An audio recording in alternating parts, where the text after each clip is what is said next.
Monsterverse has been going for 10 years now. Doesn't that feel weird at all? It does for me.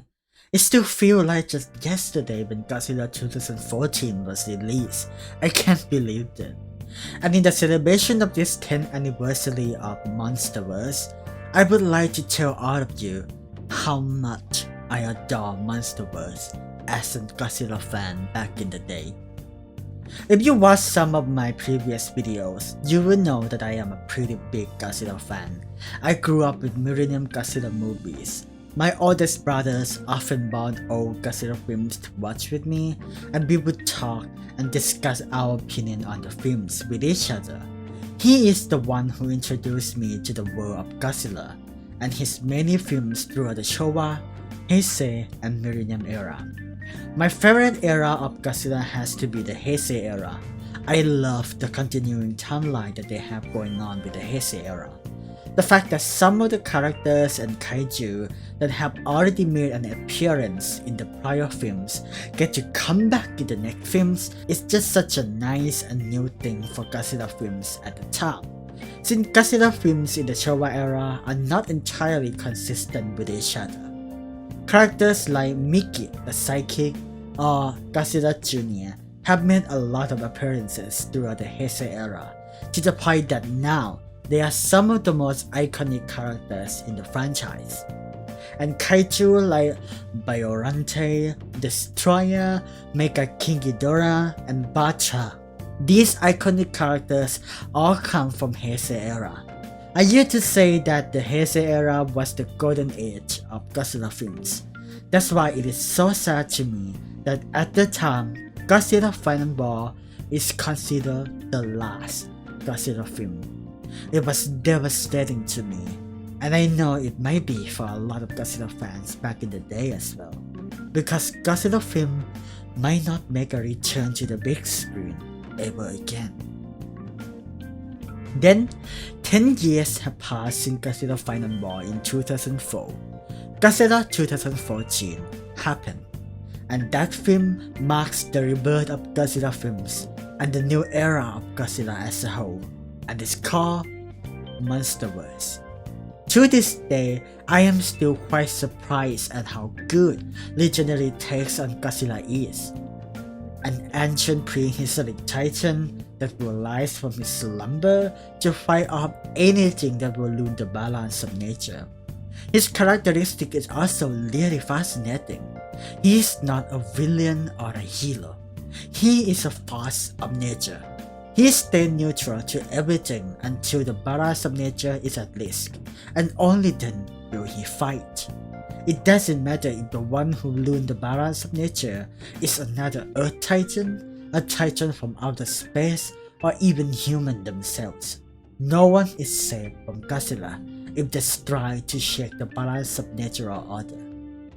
The introduction of the new and original kaiju, such as the Mutos, who have a pretty unique design and power that serve as an antagonist to Godzilla in the 2014 film, is also really interesting and refreshing to see, since there has been no new kaiju that got added into Godzilla franchise for a decade since Godzilla Final War until Godzilla 2014, where the two Mutos got introduced. Oh, and don't forget the introduction of one of, if not the most important scientific organization that plays a substantial role in the entire Monsterverse, Monarch. 2 years later, in 2017, the film Kong Skull Island was released. By introducing King Kong, although he is called Kong in the Monsterverse, one of the most influential monster in the entire kaiju movie industry as a whole, is a pretty bold move by Legendary, and that makes it more of a surprise that they pull it off. The mood of this film is the complete opposite of Godzilla 2014. With its bombastic fight scene, most of the film takes place in broad daylight, with barely any darkness or camera cutting to the people's perspective when the titans are about to fight each other, or the fact that the film is more focused on Kong himself more than the human characters. The introduction of Skull Island and EB Trial is a good way to expand the world of Monsterverse even further. The inclusion of the mural paintings of the classic Toho kaiju such as Rodan, King Ghidorah, Mothra, and Godzilla in the end credit scene of the movie is also a genius move to hype up all the Godzilla fans and also to expand the idea that there are more titans out there in the world of Monsterverse. And don't forget the new kaiju that got introduced in this film, Skullcrawler and Skulldevil, which served as an enemy to Kong in the film. 2 years later in 2019, the film Godzilla King of the Monsters was released. This film is probably the biggest film in the entire Monsterverse in my opinion. The amount of lore, backstories, new kaiju and world building in this film alone is crazy.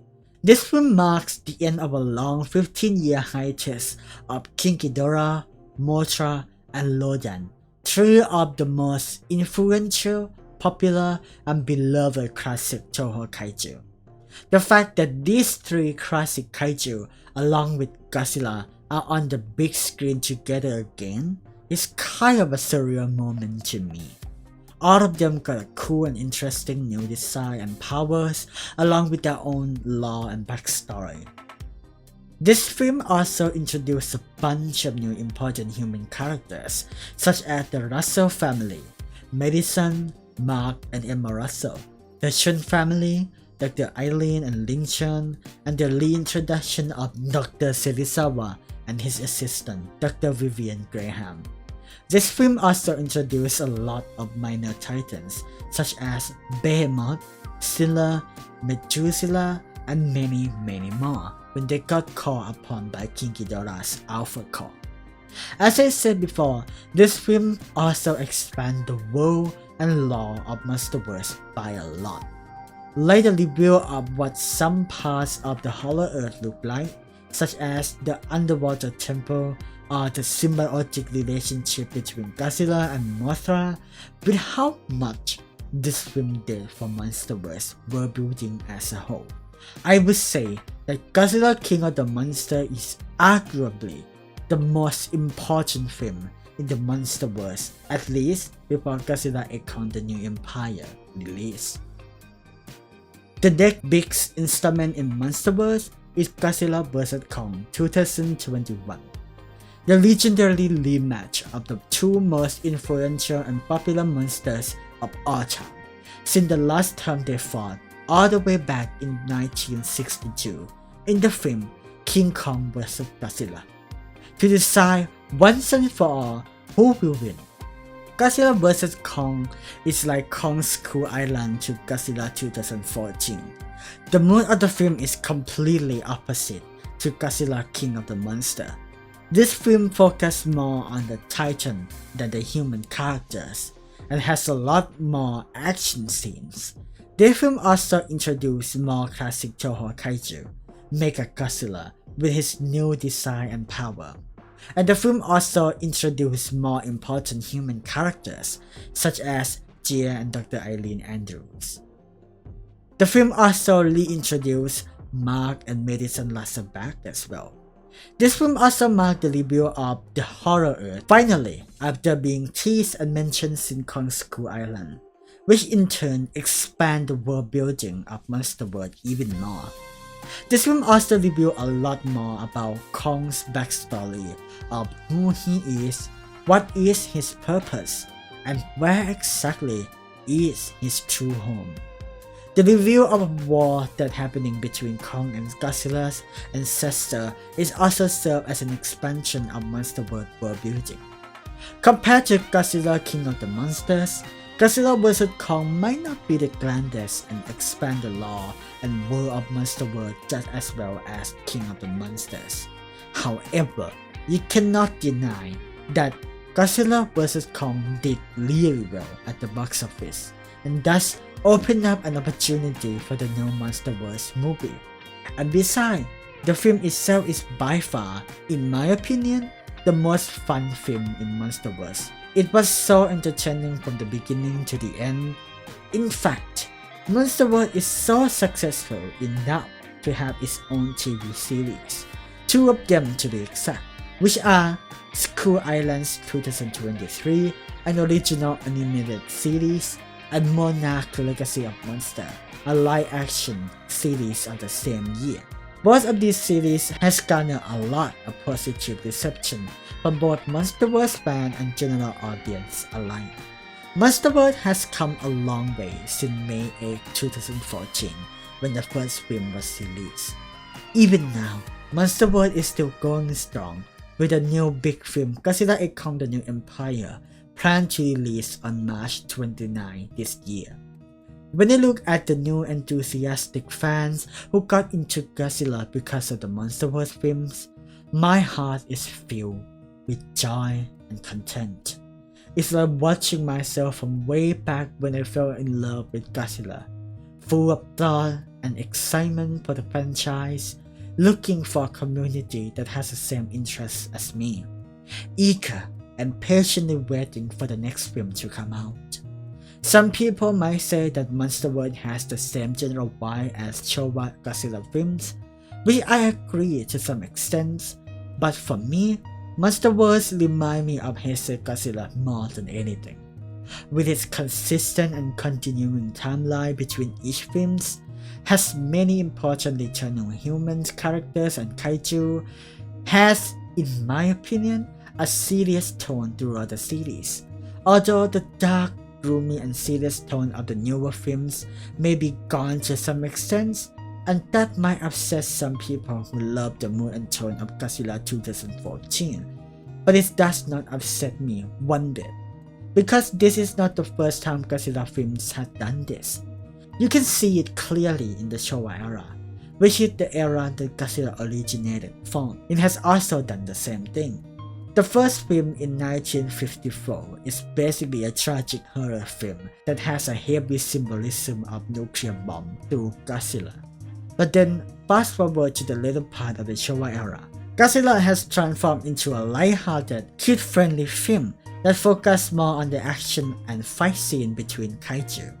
So, the more action-packed and bombastic kaiju battle film that the new Monsterverse film have turned into have never bothered me personally, because these kind of films are not unfamiliar to me. In my opinion, Godzilla as a character shouldn't be tied down to only represent one thing all the time.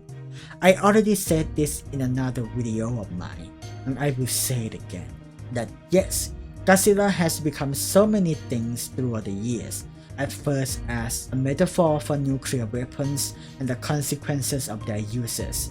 He's also at one point portrayed as a supernatural entity inhabited by the lesser souls of those killed in Pacific Theater during World War II and sought revenge against Japan for forgetting and ignoring the past, and also as a giant ancient prehistoric titan that will emerge from his slumber to stop whatever the fuck they're trying to ruin the balance of nature. And the weird thing is, they all work splendidly. Godzilla does not need to be a one-note character that only represents one thing all the time to be a good character.